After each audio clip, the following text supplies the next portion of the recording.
Good morning.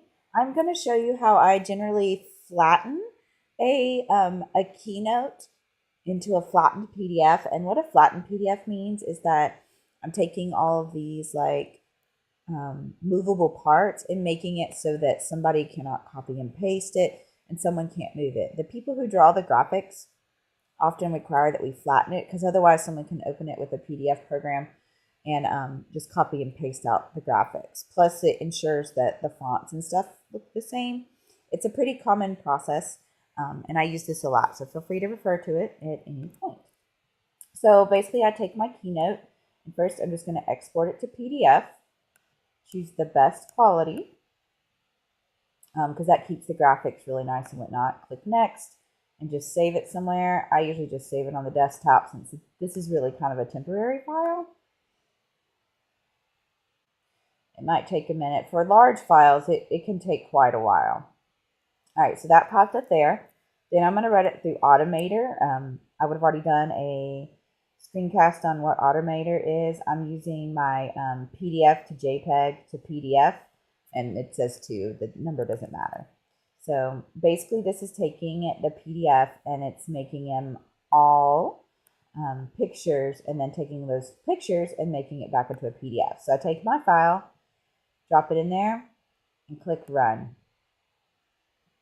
On really large files, this can take forever. Like sometimes I'll start this and go get lunch.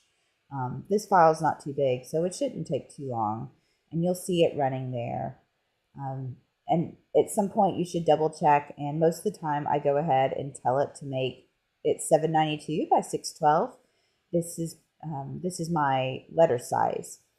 So wait till it runs. Okay, so it finally completed.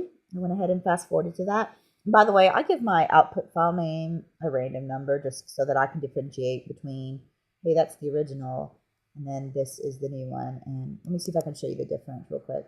So I'm going to open up the original PDF that I exported. And you'll be able to see that I'm so sorry. Okay, so you can see that I can highlight like individual guys. I could actually copy and paste him. You see how he's highlighted in blue? And then let me open up the new one that I did. So now when I try to select something, I can only select the full picture because it's flattened as one image. So this file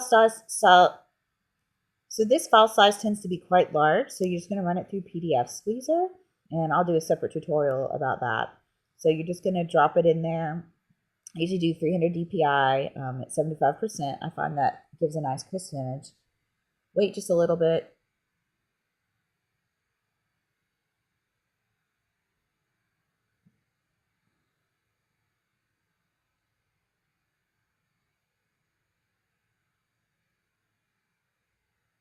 And boom, it kind of automatically just reduced the file size. So I just save. It'll ask if you want to overwrite the file. Yes, I do. And boom, I am ready to go. So now I have a PDF that's flattened and ready to go.